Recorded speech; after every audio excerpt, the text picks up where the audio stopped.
Father knew Mr. Jackson, who ran the troupe, and convinced Mother that it would be a good start for me to make a career on the stage, and at the same time help her economically. I would get board and lodging, and Mother would get £0.50 a week. She was dubious at first, until she met Mr. Jackson and his family. Then she accepted. Mr. Jackson was in his middle 50s. He had been a school teacher in Lancashire and had raised a family of 3 boys and a girl, who were all part of the Eight Lancashire lads.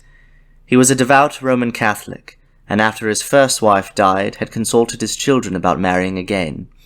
His second wife was a little older than himself, and he would piously tell us how he came to marry her. He had advertised for a wife in one of the newspapers, and had received over 300 letters. After praying for guidance, he had opened only one, and that was from Mrs. Jackson.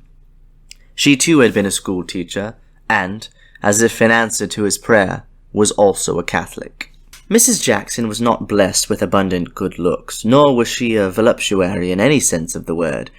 As I remember her, she had a gaunt, skull-like, pale face with manifold wrinkles, due, perhaps, to having presented Mr. Jackson with a baby boy rather late in life. Nevertheless, she was a loyal and dutiful wife, and although still nursing her son at the breast, worked hard at helping with the management of the troupe. When she told her side of the romance, it varied slightly from that of Mr. Jackson. They had exchanged letters, but neither one had seen the other until the day of the wedding, and in their first interview alone in the sitting-room while the family waited in another room, Mr. Jackson said, "You are all that I desire," and she avowed the same. In concluding the story to us boys, she would primly say, "But I didn't expect to be the immediate mother of 8 children." The 3 sons' ages ranged from 12 to 16, and the daughter was 9, with her hair cut like a boy in order to pass as one in the troupe. Each Sunday everyone attended Catholic church but me. Being the only Protestant, I was lonely, so occasionally I went with them. Had it not been for deference to Mother's religious scruples, I could easily have been won over to Catholicism, for I liked the mysticism of it, and the little homemade altars with plaster Virgin Marys adorned with flowers, and lighted candles which the boys put up in a corner of the bedroom, and to which they would genuflect every time they passed. After practicing 6 weeks, I was eligible to dance with the troupe, but now that I was past 8 years old and I had lost my assurance, and confronting the audience for the first time gave me stage fright. I could hardly move my legs. It was weeks before I could solo dance as the rest of them did. I was not particularly enamored of being just a clog dancer in a troupe of 8 lads. Like the rest of them, I was ambitious to do a single act, not only because it meant more money, but because I instinctively felt it to be more gratifying than just dancing. I would have liked to be a boy comedian, but that would have required nerve, to stand on the stage alone. Nevertheless, my first impulse was to do something other than dance, was to be funny. My ideal was a double act, 2 boys dressed as comedy tramps. I told it to one of the other boys, and we decided to become partners. It became our cherished dream. We would call ourselves Bristol and Chaplin, the millionaire tramps, and would wear tramp whiskers and big diamond rings.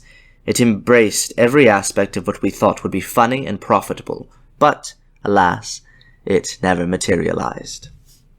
Audiences liked the 8 Lancashire lads because, as Mr. Jackson said, we were so unlike theatrical children. It was his boast that we never wore grease paint and that our rosy cheeks were natural. If some of us looked a little pale before going on, he would tell us to pinch our cheeks. But in London, after working 2 or 3 music halls a night, we would occasionally forget, and look a little weary and bored as we stood on the stage, until we caught sight of Mr. Jackson in the wings, grinning emphatically and pointing to his face, which had an electrifying effect of making us suddenly break into sparkling grins. When touring the provinces, we went to school for the week in each town, which did little to further my education. At Christmas time, we were engaged to play cats and dogs in a Cinderella pantomime at the London Hippodrome. In those days, it was a new theatre, a combination of vaudeville and circus, elaborately decorated and quite sensational. The floor of the ring sank and flooded with water, and elaborate ballets were contrived. Row after row of pretty girls in shining armor would march in and disappear completely underwater. As the last line submerged, Marceline, the great French clown, dressed in sloppy evening dress and opera hat, would enter with a fishing rod, sit on a camp stool, open a large jewel case, bait his hook with a diamond necklace, then cast it into the water. After a while he would chum with smaller jewelry, throwing in a few bracelets, eventually emptying the whole jewel case. Suddenly he would get a bite, and throw himself into paroxysms of comic gyrations, struggling with the rod, and eventually pulling out of the water a small trained poodle, who copied everything Marceline did. If he sat down, the dog sat down. If he stood on his head, the dog did likewise. Marceline's comedy was droll and charming, and London went wild over him.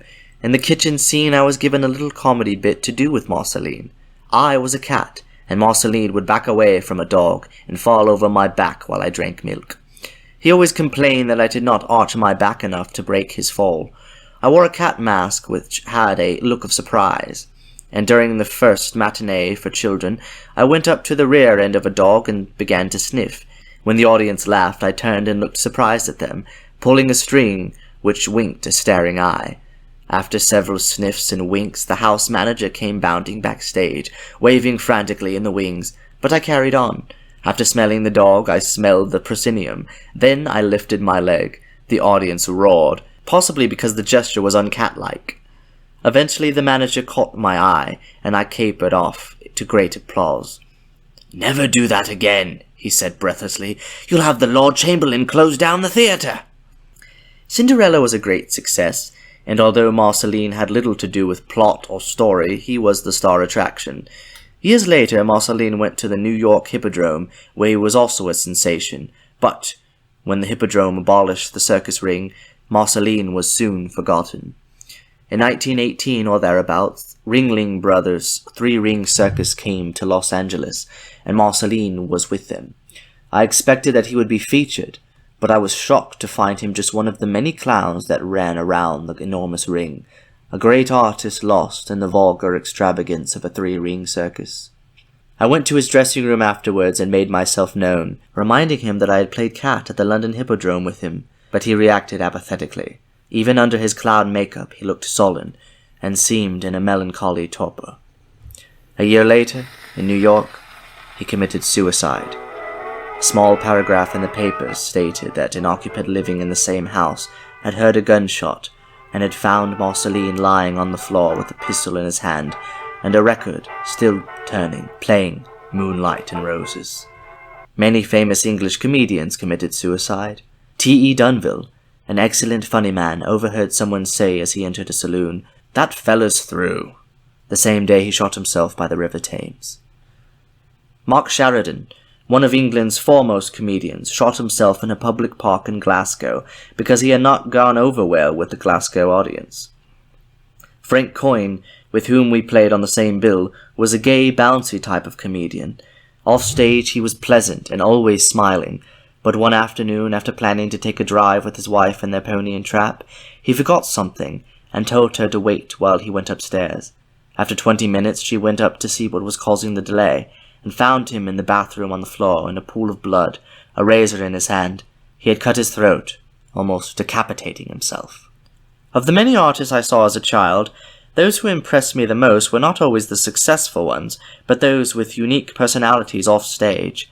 Zarmo, the comedy tramp juggler, was a disciplinarian who practiced his juggling for hours every morning as soon as the theatre opened.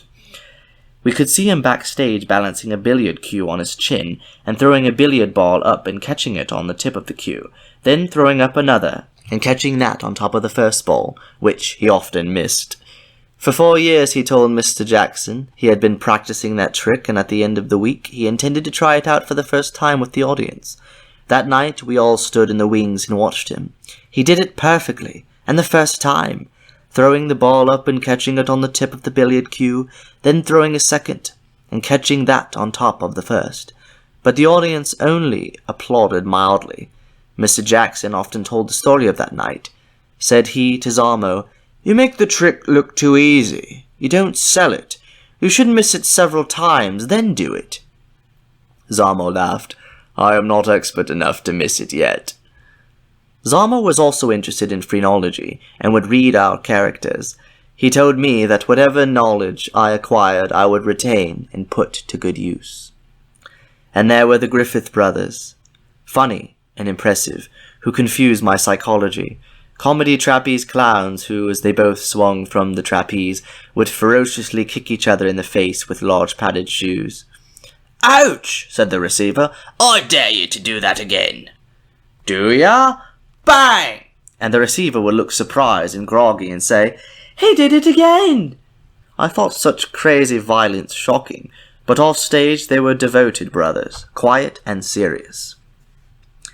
Dan Leno, I suppose, was the greatest English comedian since the legendary Grimaldi. Although I never saw Leno in his prime, to me he was more of a character actor than a comedian. His whimsical character delineations of London's lower class were human and endearing, so Mother told me. The famous Marie Lloyd was reputed to be frivolous, yet when we played with her at the old Tivoli in the Strand, never was there a more serious and conscientious artist. I would watch her wide-eyed, this anxious, plump little lady, pacing nervously up and down behind the scenes, irritable and apprehensive, until the moment came for her to go on. Then she was immediately gay and relaxed. And Bransby Williams, the Dickens delineator, enthralled me with imitations of Uriah Heep, Bill Sykes, and the old man of the old curiosity shop, the legerdemain of this handsome, dignified young man, making up before a rowdy Glasgow audience, and transforming himself into these fascinating characters, opened up another aspect of the theatre. He also ignited my curiosity about literature. I wanted to know what this immured mystery lay hidden in books, these sepia Dickens characters that moved in such a strange Cruikshankian world. Although I could hardly read, I eventually bought Oliver Twist. So enthralled was I with Dickens' characters that I would imitate Bransby Williams imitating them. It was inevitable that such budding talent could not be concealed for long.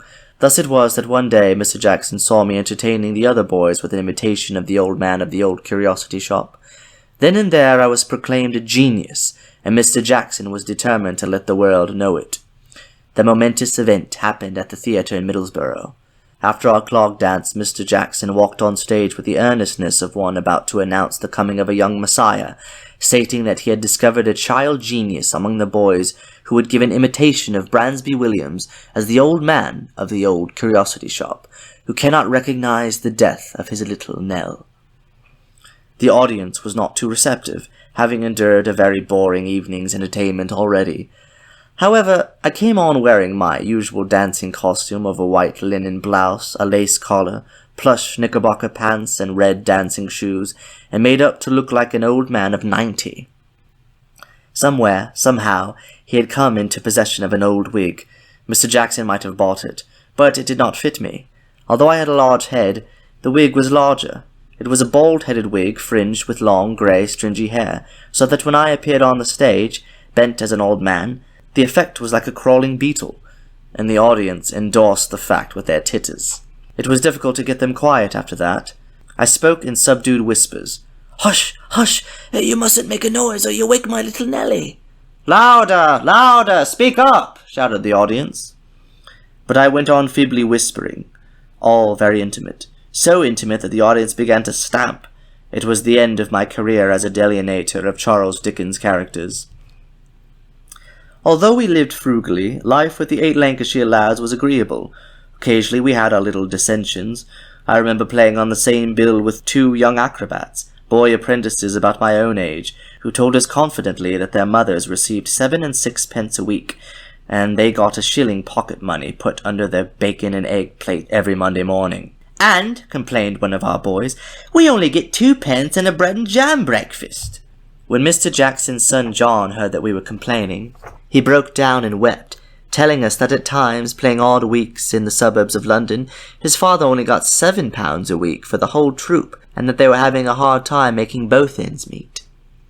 It was this opulent living of the two young apprentices that made us ambitious to become acrobats, so for several mornings as soon as the theatre opened, 1 or 2 of us would practice somersaults with a rope tied round our waists, attached to a pulley, while one of us would hold the rope. I did very well turning somersaults in this fashion until I fell and sprained my thumb. That ended my acrobatic career. Besides dancing, we were always trying to add to our other accomplishments. I wanted to be a comedy juggler, so I had saved enough money to buy 4 rubber balls and 4 tin plates, and for hours I would stand over the bedside practicing. Mr. Jackson was essentially a good man. 3 months before I left the troupe, we appeared at a benefit for my father, who had been very ill. Many vaudeville artists donated their services, including Mr. Jackson's Eight Lancashire lads. The night of the benefit, my father appeared on the stage, breathing with difficulty, and with painful effort made a speech. I stood at the side of the stage watching him, not realizing that he was a dying man. When we were in London, I visited Mother every weekend. She thought I looked pale and thin, and that dancing was affecting my lungs. It worried her so much that she wrote about it to Mr. Jackson, who was so indignant that he finally sent me home, saying that I was not worth the bother of such a worrying mother. A few weeks later, however, I developed asthma. The attacks grew so severe that Mother was convinced I had tuberculosis and promptly took me to Brompton Hospital, where I was given a thorough examination. Nothing was found wrong with my lungs, but I did have asthma. For months I went through agony, unable to breathe. At times I wanted to jump out of the window. Inhaling herbs with a blanket over my head gave little relief, but, as the doctor said I would, I eventually outgrew it. My memory of this period goes in and out of focus. The outstanding impression was a quagmire of miserable circumstances. I cannot remember where Sidney was. Being 4 years older, he only occasionally entered my consciousness. He was possibly living with grandfather to relieve Mother's penury. We seemed to vacillate from one abode to another, eventually ending up in a small garret at 3 Pall Mall Terrace. I was well aware of the social stigma of our poverty. Even the poorest of children sat down to a home-cooked Sunday dinner. A roast at home meant respectability, a ritual that distinguished one poor class from another. Those who could not sit down to Sunday dinner at home were of the mendicant class, and we were that. Mother would send me to the nearest coffee shop to buy a 6-penny dinner, meat and 2 vegetables. The shame of it, especially on Sunday! I would harry her for not preparing something at home, and she would vainly try to explain that cooking at home would cost twice as much. However, one lucky Friday, after winning 5 shillings at horse racing, Mother, to please me, decided to cook dinner on Sunday. Amongst other delectables, she bought a piece of roasting meat that could not make up its mind whether to be beef or a lump of suet. It weighed about 5 pounds and had a sign stuck in it, "For roasting." Mother, having no oven, used the landlady's, and being too shy to keep going in and out of her kitchen, had haphazardly guessed the time needed to roast it. Consequently, to our dismay, our joint had shrunk to the size of a cricket ball. Nevertheless, in spite of Mother's averring that our 6-penny dinners were less trouble and more palatable, I enjoyed it, and felt the gratification of having lived up to the Joneses. A sudden change came into our lives. Mother met an old friend who had become very prosperous, a flamboyant, good-looking, Juno-esque type of woman who had given up the stage to become the mistress of a wealthy old colonel. She lived in the fashionable district of Stockwell, and in her enthusiasm at meeting Mother again, she invited us to stay with her during the summer.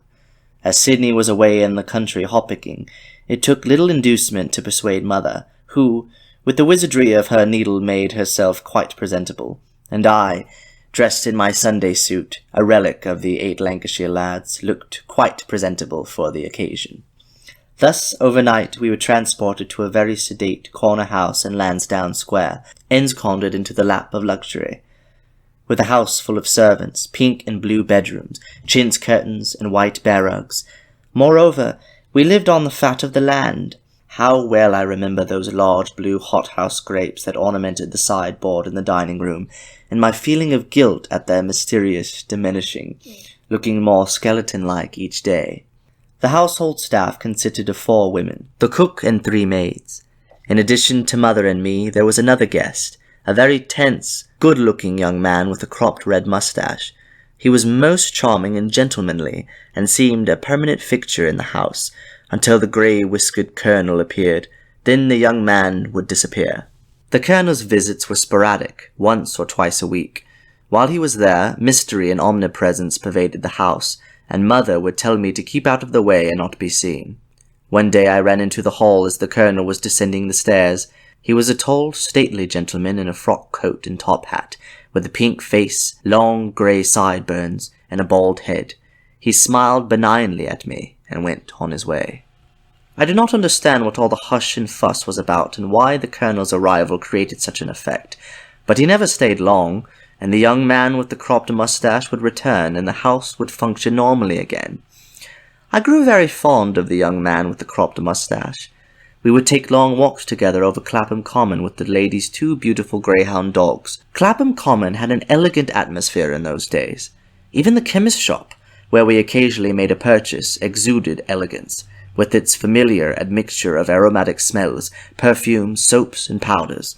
Ever since, the odour of certain chemist shops has induced a pleasant nostalgia. He advised Mother to have me take cold baths every morning to cure my asthma, and possibly they helped. They were most invigorating, and I grew to like them.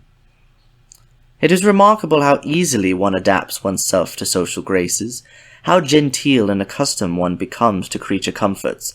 In less than a week I took everything for granted. What a sense of well-being, going through the morning ritual, exercising the dogs, carrying their new brown leather leashes, then returning to a beautiful house with servants to await lunch served in elegant style on silver platters. Our back garden connected with another house whose occupants had as many servants as we had.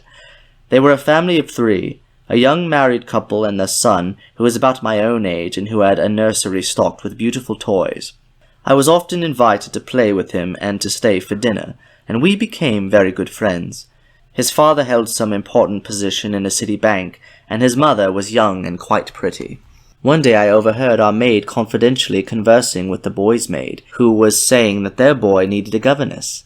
"That's what this one needs," said our maid, referring to me.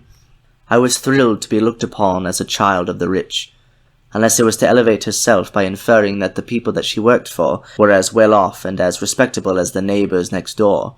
After that, whenever I dined with the boy next door, I felt somewhat of an impostor.